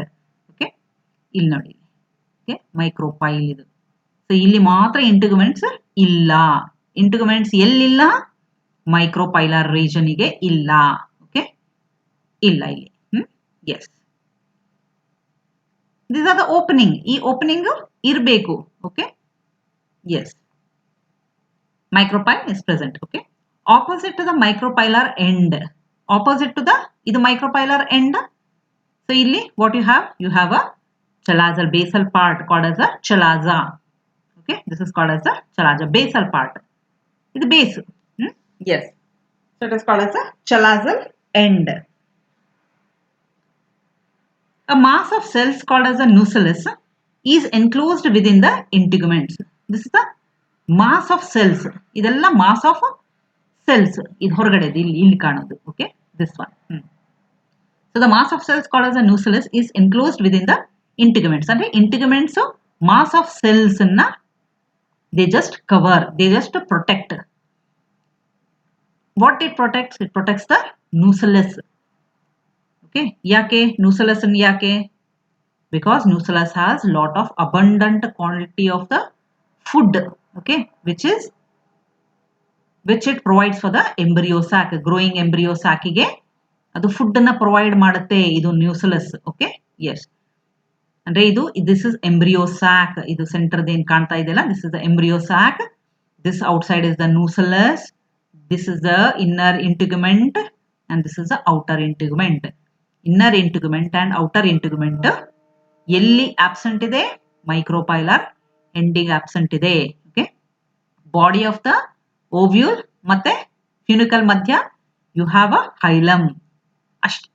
Okay, funicle is a stalk. ಅಷ್ಟೇ. Yes. Okay, right. Now cells of the nucellus have abundant reserve food material. ಹೇಳಿದ್ನಲ್ಲ, so it has abundant food material. The embryo sac or the female gametophyte is located in the nucellus. So ಈ nucellus ನಲ್ಲಿನೆ what you are having? You are having the embryo sac. ಇಲ್ಲಿ ಕಾಣ್ತಾ ಇದೆ ಇದು nucellus ಒಳಗಡೆನೆ ಇದೆ ಇದು. Okay, so it is located in the nucellus. An ovule generally has a single embryo sac formed from a megaspore.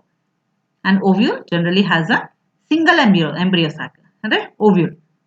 ಇದು ovule ಅಲ್ಲ, this whole thing is the ovule. Okay, it has a single embryo sac formed from the megaspore. Okay. Yes, so it has a single embryo sac. One ovule has a single embryo sac. Remember. Yes. Right. So this is what we have done now. An ovule generally has a single embryo sac formed from the megaspore. Okay. Megasporogenesis. What is megasporogenesis? ಇದು ನಿಮಗೆ ಬೋರ್ಡಿಗೆ important ಇದೆ 1 ಮಾರ್ಕಿಗೆ. Okay. Yes. So what is megasporogenesis? The process of formation of the megaspores from the megaspore mother cell is called as megasporogenesis. It's the process of formation of megaspores from the megaspore mother cell is called as megasporogenesis. Ovules differentiate a single megaspore. Ovules ಏನಿದೆಯಲ್ಲ, they differentiate a single megaspore mother cell in the micropylar region of the nucellus. Micropylar region ಅಂತ ಹೇಳಿದೆ, where there are no integuments ಇಲ್ಲ ಅಲ್ಲಿ. So ಆ ಜಾಗದಲ್ಲಿ you can see ovules differentiate a single megaspore mother cell in the micropylar region of the nucellus. It is a large cell containing dense cytoplasm. Okay. Yes. So it is a large cell containing dense cytoplasm and a prominent nucleus. The megaspore mother cell undergoes meiotic division and meiosis results in the production of the 4 megaspores. Okay. So illi we can see, right. Yes. What did we see? Megasporogenesis ಅಂದ್ರೆ ಏನು? ಆಯ್ತು, the definition ಇದೆ. Okay. Ovules differentiate a single megaspore. Okay. Ovules ಏನು ಮಾಡುತ್ತೆ? Single megaspore ಅನ್ನ differentiate ಮಾಡುತ್ತೆ. ಎಲ್ಲಿ? See here. Okay. So it differentiate a single megaspore at the micropylar end. Okay. Yes. Then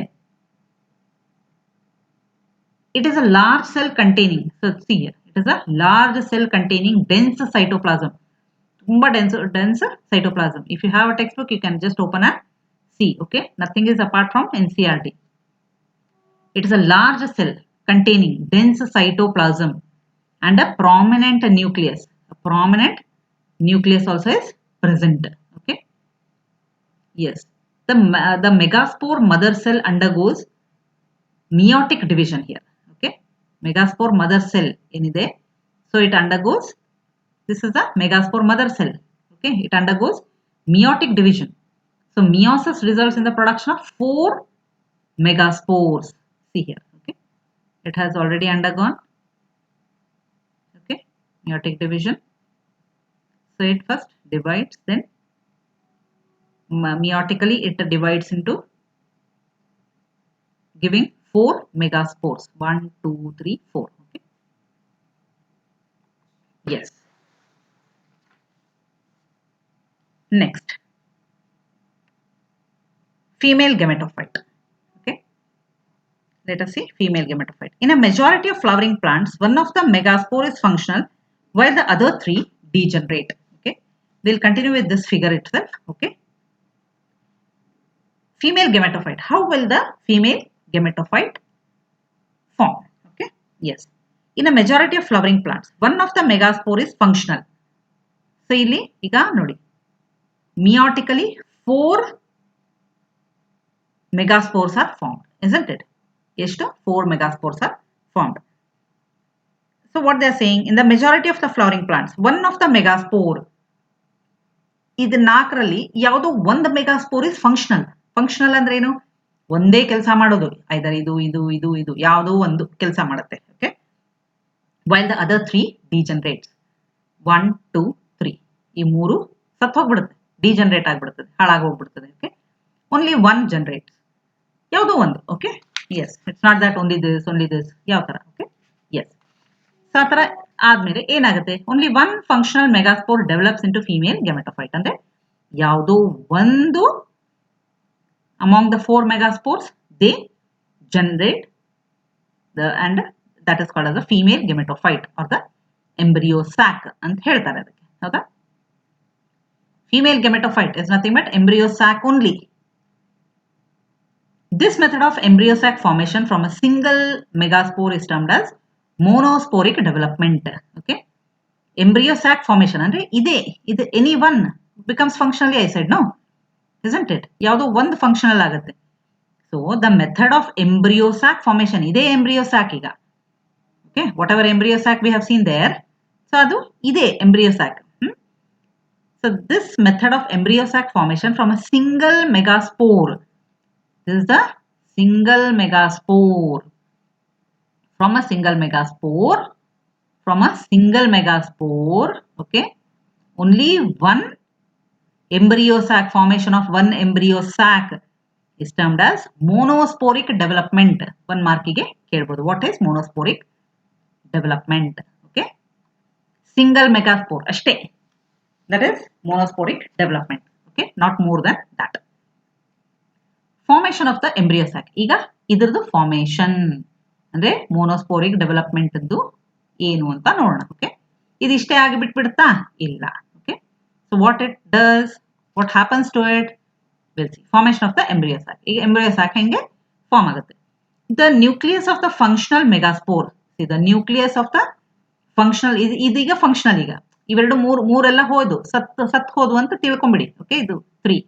We are speaking about only one. ಯಾವುದನ್ನೋ ಒಂದನ್ನು ಆಯ್ಕೆ ಮಾಡ್ಕೊಂಡಿದ್ದೇವೆ ನಾವು.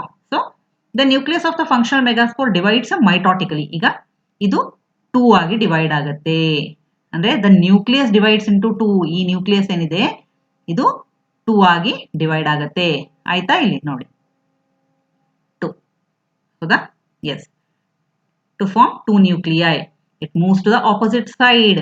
Opposite poles ಗೆ ಹೋಯ್ತಾ? ಇದು ಒಂದು ಪೋಲಿಗೆ ಇದು ಒಂದು ಪೋಲ್. ಅಂದ್ರೆ ಇದು ಒಂದೇ, ಇದು ನ್ಯೂಕ್ಲಿಯಸ್ ಒಂದೇ. It divides into 2 mitotically. ಎರಡು ಒಂದೊಂದು ಪೋಲಿಗೆ, ಒಂದು ಪೋಲ ಹೋದ್ರೆ ಇದು ಆಪೋಸಿಟ್ ಪೋಲಿಗೆ ಹೋಗುತ್ತೆ. And forms the 2 nucleate embryo sac. ಇದು embryo sac. ಸೇಮ್ ಇದೆ ಇದು. ಓಕೆ, ಇದೆ this part. ಇದು we are speaking. Okay, 2 ಆಯ್ತು ಈಗ. That is called as 2 nucleate embryo sac. 2 nucleate embryo sac. ಇದು next.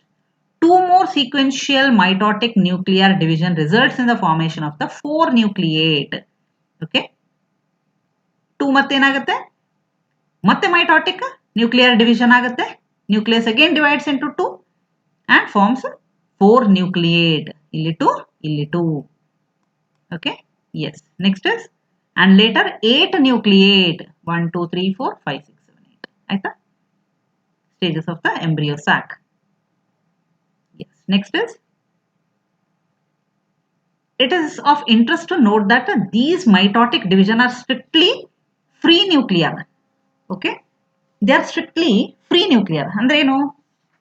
ಈ ಮೈಟಾಟಿಕ್ ಡಿವಿಷನ್ ಆಗ್ತಾ ಇದೆಯಲ್ಲ ಇಲ್ಲಿ ನ್ಯೂಕ್ಲಿಯಸ್ ನಲ್ಲಿ they are getting like mitotically division ಆಗ್ತಾ ಇರೋದು. ಹೌದಾ? ದೇ ಆರ್ ಫ್ರೀ ನ್ಯೂಕ್ಲಿಯರ್ ಅಂತ ಹೇಳ್ತಾರೆ. ಫ್ರೀ ನ್ಯೂಕ್ಲಿಯರ್ ಅಂದ್ರೆ ಏನು? ಫ್ರೀ ನ್ಯೂಕ್ಲಿಯರ್ ಅಂದ್ರೆ nuclear divisions are not followed immediately by the cell wall formation. Cell wall formation ಆದ ತಕ್ಷಣ immediately nuclear divisions ಆಗಲ್ಲ. Okay, the nuclear division are not followed immediately by cell wall formation. Okay, yes. Next is, after the 8 nucleate stage, 8 nucleate stage ಆಯ್ತಾ ಇಲ್ಲಿ, cell walls are laid down. Cell walls are laid down. ಅಂದ್ರೆ cell walls ಆದ ತಕ್ಷಣ immediately nuclear division ಆಗಲ್ಲ. After the 8 nuclear stage the cell walls are laid down, leading to the organisation of the typical female gametophyte or the embryo sack.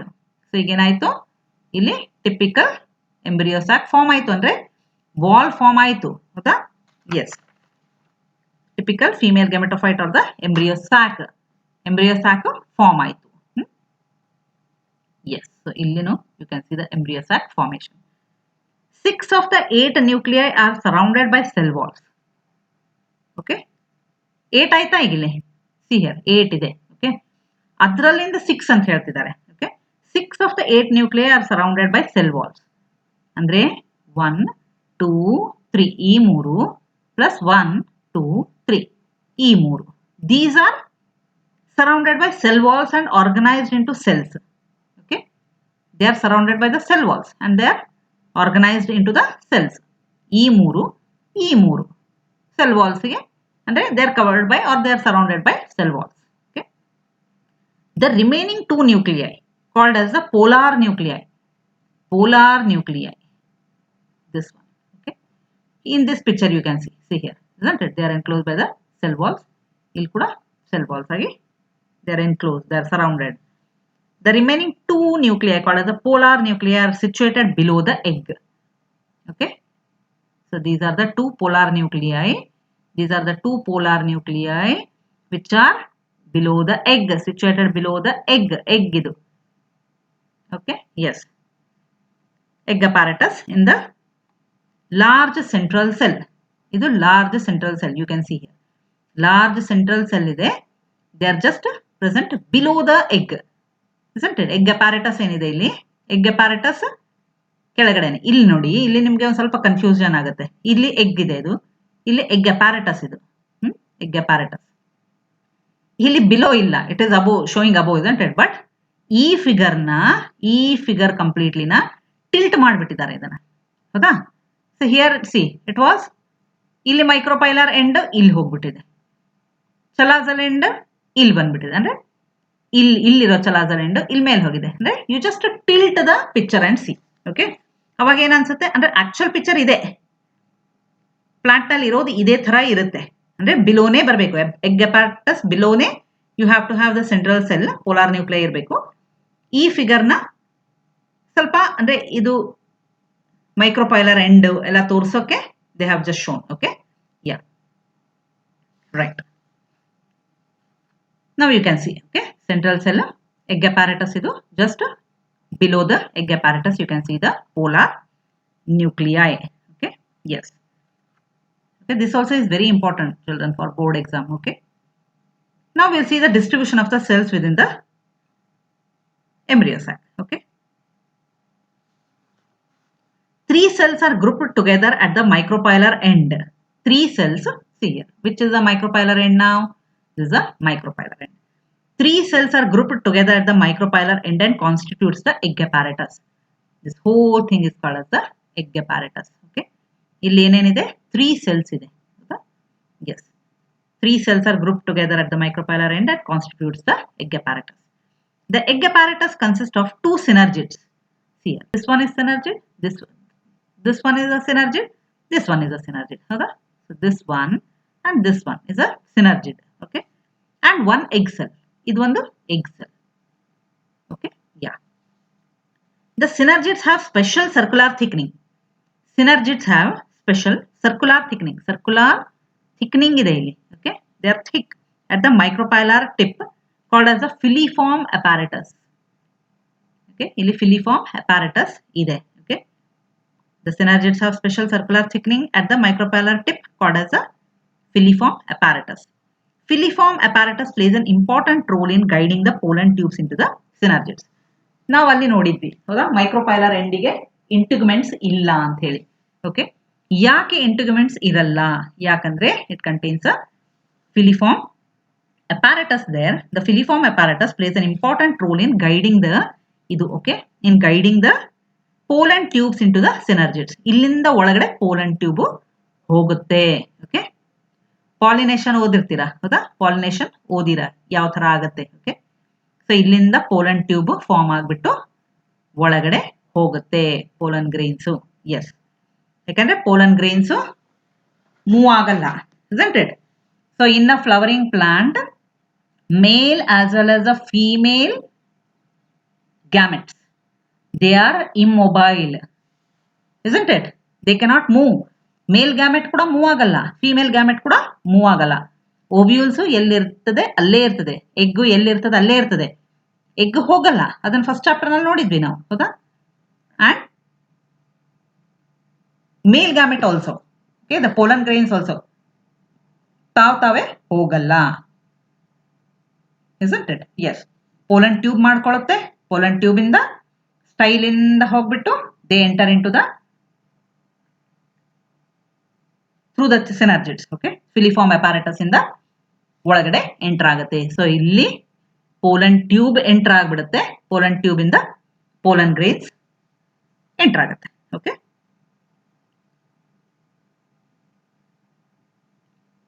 Sorry, yes, okay.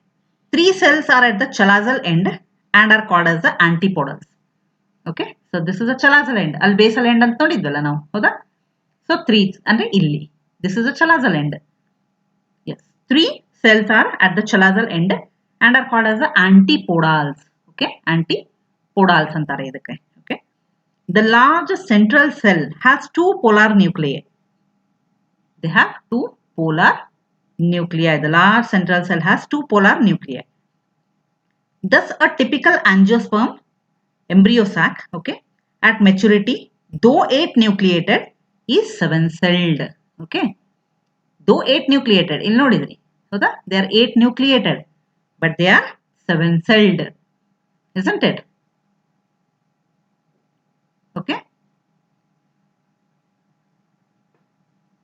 right. Next,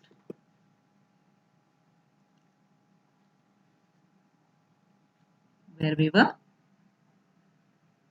Yes, next we'll see the pollination. Okay, as we know that the male gamete in the flowering plants are produced in the pollen grains, isn't it? So as we have said, the male gamete in the flowering plants are produced in the pollen grains, and the female gametes in the flowering plants are produced in the embryo sac. Embryo sac nalli ide, isn't it? The ovules. But both are non-motile, isn't it? I said that both are non-motile. Nobody can move. Both of them cannot move. But pollination has to take place, isn't it? Okay. So for the growth of the new plant, pollination has to take place. So how does that occur? Okay. What is pollination? Pollination is the mechanism to bring together the male and the female gamete for fertilization to occur. One markige keltare, what is pollination? Pollination is the mechanism to bring together the male and the female gamete for fertilization to occur. Okay. Yes. Pollination is a mechanism to achieve fertilization finally. Fertilization agbeku, new plant has to grow, isn't it? That is the main motto. Pollination. Transfer of pollen grains to the stigma of a pistil is termed as pollination. Okay. Transfer of pollen grains to the stigma of a pistil is called as pollination. Or else you can just say that transfer of pollen grains from the anther to the stigma of a pistil is termed as pollination. That also you can write. Okay. Yeah. There's a note here. Pollen grains are shed from the anther and they get transferred to the stigma of the pistil finally, isn't it? Yes. So let us see kinds of pollination, isn't it? So as we know, pollination are of 3 types, isn't it? Depending on the source of pollen, okay, source of pollen, okay, pollination can be divided into 3 types. Source of pollen. What are they? First is autogamy, okay. Second is getinogamy, and the third one is xenogamy. Okay. Yes. Autogamy. What is autogamy? In this type, pollination is achieved within the same flower. Okay, it is achieved within the same flower. Pollination is achieved within the same flower. Idnen pitkolbeku. Okay, same flower. That is transfer of the pollen grains from the anther to the stigma of the same flower. Same flower nallene andre onde flower nalli anther kudanu ide, stigma kudanu ide. Hibiscus nalli nodidvi ನಾವು, ಹೌದಾ? ಅದ್ ನೆನ್ಪಿಟ್ಕೊಂಡ್ಬಿಡಿ. ಅದರಲ್ಲಿ anther ಕೂಡ ಅಲ್ಲೇ ನೋಡಿದ್ವಿ, stigma ಕೂಡ ಅಲ್ಲೇ ನೋಡಿದ್ವಿ. ಓಕೆ, ಸೊ ಆಟೋಗ್ಯಾಮಿ ಅಂದ್ರೆ ಅಲ್ಲೇ ಆಗ್ಬಿಡುತ್ತೆ. ಓಕೆ, ಪಾಲಿನೇಷನ್ ಆಗ್ಬಿಡುತ್ತೆ ಅಲ್ಲಿ. So pollination is achieved with in the same flower. So how autogamy occurs in normal flower which opens and exposes the anthers and the stigma. ಅಂದ್ರೆ autogamy ಈ normal flower ನಲ್ಲಿ ಅಂದ್ರೆ which opens and exposes the anthers ಅಂದ್ರೆ open ಆಗುತ್ತೆ. ಒಂದಿಷ್ಟು flowers ಇದೆ, they never open at all, ಹೌದಾ? So there are some flowers ಅಂದ್ರೆ maximum flowers they open, isn't it? Open ಆಗುತ್ತೆ, ನಮ್ಗೆ ನೋಡ್ಲಿಕ್ಕೆ ಸಿಗುತ್ತೆ. ಒಳಗಡೆ ಎಲ್ಲ ಆಂಥರ್ಸ್ ಎಕ್ಸ್ಪೋಸ್ಡ್ ಇರ್ತವೆ, ಸ್ಟಿಗ್ಮಾ ಎಕ್ಸ್ಪೋಸ್ಡ್ ಇರ್ತದೆ. ಆ ಥರ ಫ್ಲವರ್ಸ್ ನೋಡಿದ್ದೇವೆ. Hibiscus again it's an exposed flower with exposed anthers and stigma. ಹೌದಾ? ಸೊ ಅಲ್ಲಿ ಆಟೋಗ್ಯಾಮಿ ಯಾವ ಥರ ಆಗುತ್ತೆ? Okay, autogamy in such flower requires ಏನಿರುತ್ತೆ? ಆಟೋಗ್ಯಾಮಿ ಅಂಥ ಫ್ಲವರ್ನಲ್ಲಿ ಆಟೋಗ್ಯಾಮಿ ಆಗಬೇಕು ಅಂತಂದ್ರೆ ಏನ್ ರಿಕ್ವೈರ್ಮೆಂಟ್ ಇದೆ? Okay, synchrony in pollen release and stigma receptivity. ಅಂದ್ರೆ ಯಾವಾಗ ಸ್ಟಿಗ್ಮಾ ರಿಸೆಪ್ಟಿವ್ ಆಗಿರುತ್ತೆ ಅಂದ್ರೆ ಸ್ಟಿಗ್ಮಾ ರೆಡಿ ಟು ರಿಸೀವ್ ಇರುತ್ತೆ, ಅವಾಗೆ ಪೋಲನ್ ರಿಲೀಸ್ ಆಗಬೇಕು.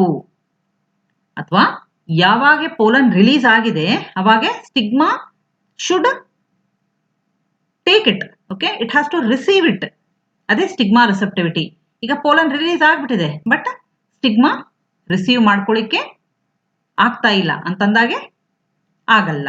ಹೌದಾ? ಸೊ ಏನಿರಬೇಕು? ಸಿಂಕ್ರೋನಿ ಇರಬೇಕು. ಸಿಂಕ್ರೋನಿ ಅಂದ್ರೆ ಏನು? ದೇರ್ ಶುಡ್ ಬಿ ಲೈಕ್ ತರ ಮಾತುಕತೆ ಇದ್ದಂಗೆ. ಓಕೆ, ಸಿಂಕ್ರೋನಿ ಅಂದ್ರೆ ಮಾತುಕತೆ ಇದ್ದಂಗೆ.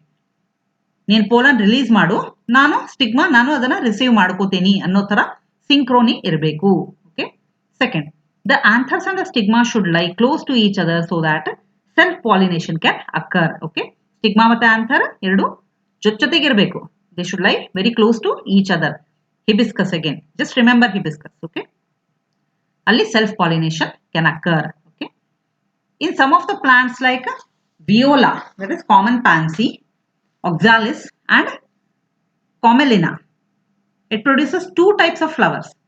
ನೋಡಿ. ಓಕೆ, ನಾವು ಜನರಲಿ ಏನ್ ಹೇಳಿದ್ವಿ? ಈಗ ಫ್ಲವರ್ಸ್ ಓಪನ್ ಆಗುತ್ತೆ, ಆಂಥರ್ಸ್ ಮತ್ತು ಸ್ಟಿಗ್ಮಾ ಎರಡು ಎಕ್ಸ್ಪೋಸ್ ಆಗಿರುತ್ತೆ, ಕಣ್ಣಿಗೆ ಕಾಣುತ್ತೆ. ಹೌದಾ?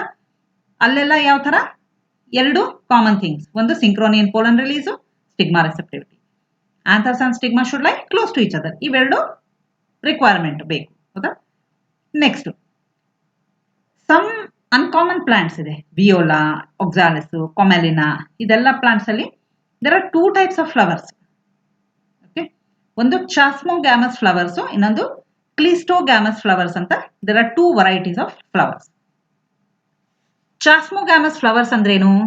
ಚಾಸ್ಮೋಗ್ಯಾಮಸ್ ಫ್ಲವರ್ಸ್ ಅಂದ್ರೆ ಇದ್ರ ತರಾನೇ ಈಗ ಹೇಳಿದ್ವಲ್ಲ ನಾವು, where the flowers are opening and flowers open ಆಗುತ್ತೆ, stigma as well as the anthers are exposed. ಅದು ಚಾಸ್ಮೋಗ್ಯಾಮಸ್ ಅಂದ್ರೆ ನಾರ್ಮಲ್ ಫ್ಲವರ್ ತರಾನೇ ಇರುತ್ತೆ ಇದು ಚಾಸ್ಮೋಗ್ಯಾಮಸ್. Chasmogamous flowers are those flowers which are similar to the flowers of other species with exposed anthers and stigma. ಹೌದಾ?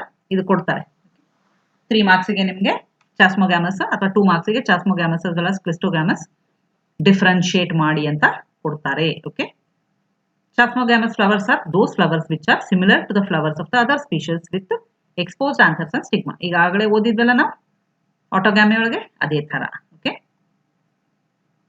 ಅಂದ್ರೆ chasmogamous flowers are also autogamous only. Okay, ಅದರಲ್ಲಿ ಮತ್ತೆ 2 varieties autogamy ಒಳಗೆ ಮತ್ತೆ 2 ಇದೆ, chasmogamous flowers and cleistogamous flowers. Cleistogamous flowers ಅಂದ್ರೆ ಏನು? They are also autogamous only. Okay, so but here the flowers do not open at all. ಫ್ಲವರ್ಸೇ open ಆಗಲ್ಲ. ಇಲ್ಲಿ ನೋಡಿ. ಓಕೆ, ಈ ಪಿಕ್ಚರ್ ನಲ್ಲಿ ನೋಡಿ ನಿಮಗೆ ಗೊತ್ತಾಗುತ್ತೆ. ಚಾಸ್ಮೋಗ್ಯಾಮಸ್ ಫ್ಲವರ್ ನಲ್ಲಿ ಓಪನ್, ಫ್ಲವರ್ ಓಪನ್ ಆಗಿದೆ. ಹೌದಾ? ಫ್ಲವರ್ ಓಪನ್ ಆಗಿದೆ. ಸ್ಟಿಗ್ಮಾ ಮತ್ತೆ ಆಂಥರ್ ನಮಗೆ ಕಾಣಲ್ಲ ಇಲ್ಲಿ, but stigma as well as anther also will be exposed. ಯಾಕಂದ್ರೆ ಫ್ಲವರೇ ಓಪನ್ ಆಗಿದೆ ಅಂದ್ರೆ stigma as well as anthers are exposed. But ಇಲ್ಲಿ ನೋಡಿ, ಕ್ಲಿಸ್ಟೋಗ್ಯಾಮಸ್ ಫ್ಲವರ್ಸ್ ನಲ್ಲಿ flowers they do not open at all. Okay, they do not open only. Okay, all are closed.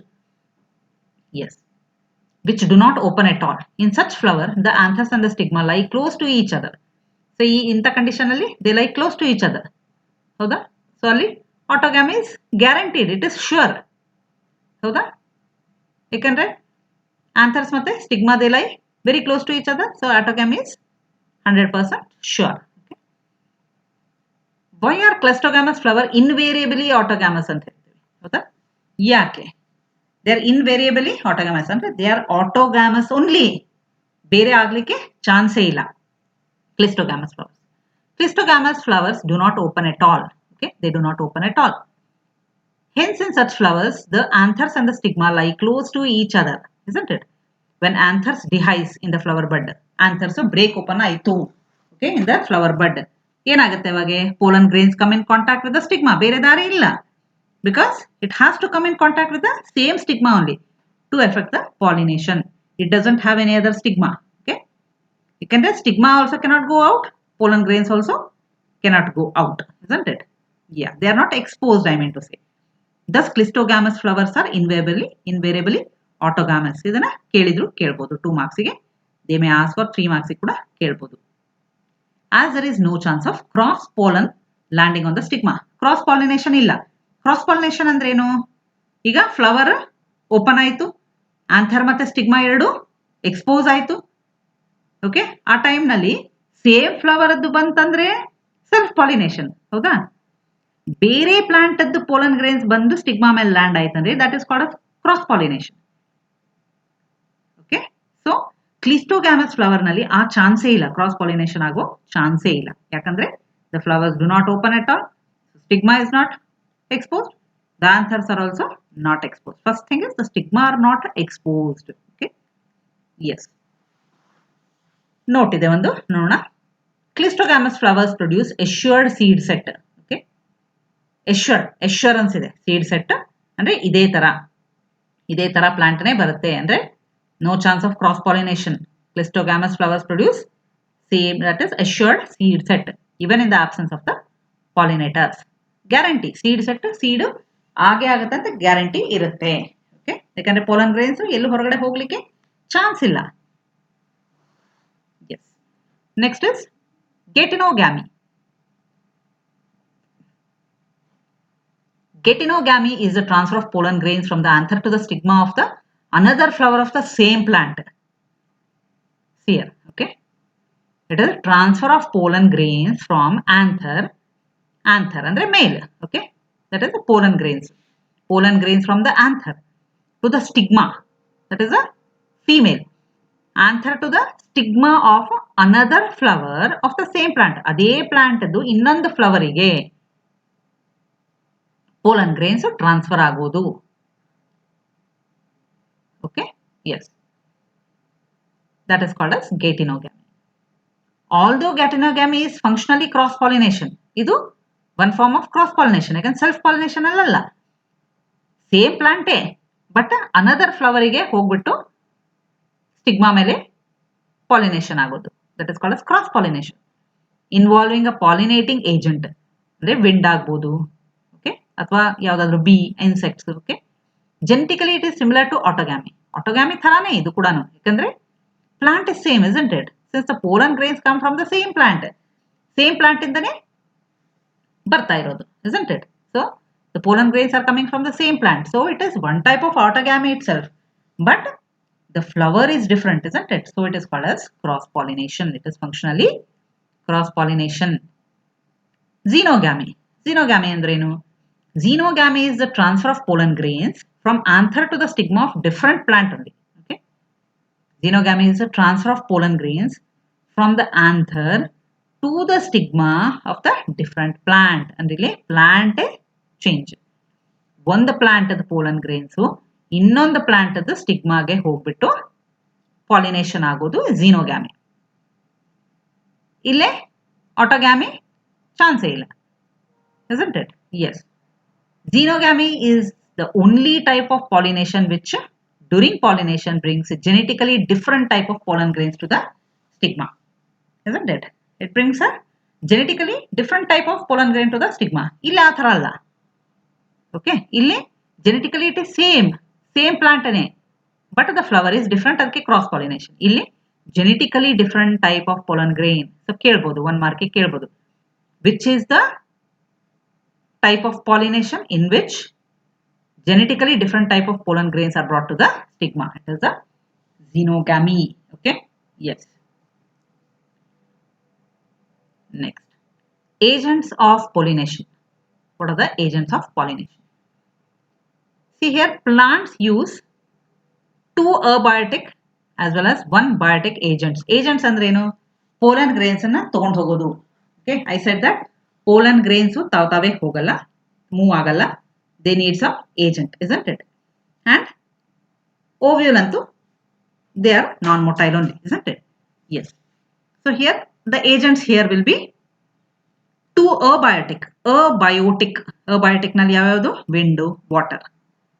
Okay, wind and water are abiotic, and 1 biotic agents to achieve pollination. Okay, children, this will be the last topic for today. Okay, as I said that I have divided this lesson into 2 sections. Okay, so we'll just have one just introduction of the agents of the pollination. So agents of the pollination, I'll take it in the next video. Okay, and 1 biotic, that is animals. So plants use 2 abiotic, that is water and wind, and 1 biotic, bio antandre animals. Okay, agents to achieve pollination. So what are the agents of pollination? See, 2 abiotic, 2, one water, one wind. Next is biotic 1, that is animals. See here, only small portion of the plants use. Okay, so wind. Only small portion of the plants use this. Okay, this I mean to say this agent. It's a chance factor. Okay, abiotic is a chance factor. Adre aitu pollination. Illa andre illa. Gali. Gali ಹೋಗ್ತಾ ಇರ್ತದೆ. ಗಾಳಿ ಜೊತೆ pollen grains are taken away, isn't it? So by chance if they go and stick on the stigma, okay, pollination occurs. ವಿಂಡಿಗೆ ಗೊತ್ತಿರಲ್ಲ ನಾನು ಇದೇ ಇಲ್ಲಿಂದ ತಗೊಂಡು ಹೋಗ್ಬಿಟ್ಟು ಅಲ್ಲೇ ತಗೊಂಡು ಹೋಗಬೇಕು, ಅದೇ ಪ್ಲಾಂಟಿಗೆ ತಗೊಂಡು ಹೋಗಬೇಕು ಅಂತ ಗೊತ್ತಿರಲ್ಲ. ಅದಕ್ಕೆ abiotic factor only small portion of plants uses. ಎಲ್ಲ plants abiotic factors ನ ಯೂಸ್ ಮಾಡಲ್ಲ. ಓಕೆ, ವಾಟರ್ ಕೂಡ ಅಷ್ಟೇ. ವಾಟರ್ ನಲ್ಲಿ by chance water pollen grains ಅನ್ನ ತಗೊಂಡು ಸ್ಟಿಗ್ಮಾ ಮೇಲೆ ಹಾಕಿದ್ರೆ ಮಾತ್ರ ಪಾಲಿನೇಷನ್ ಆಗುತ್ತೆ, ಇಲ್ಲ ಅಂದ್ರೆ ಇಲ್ಲ. So the majority of the plants use biotic. Animals ಅನ್ನ ಅಂದ್ರೆ ಇನ್ಸೆಕ್ಟ್ಸ್ ಮತ್ತೆ ಆನಿಮಲ್ಸ್ ಅನ್ನ ಯೂಸ್ ಮಾಡ್ತವೆ for pollination. Okay, yes. So among these 2 abiotic agent, ಇವು ಎರಡರಲ್ಲಿ ವಿಂಡ್ ಮತ್ತು ವಾಟರ್ ನಲ್ಲಿ wind pollination is more commonly seen. Wind pollination is more commonly seen. Okay, yes. So this is the introduction of agents of pollination. Detail agi next video dalli nodona. Okay, children, if you have not yet subscribed our channel, if you feel that it is helping you, then please subscribe. Okay, yes children, thank you.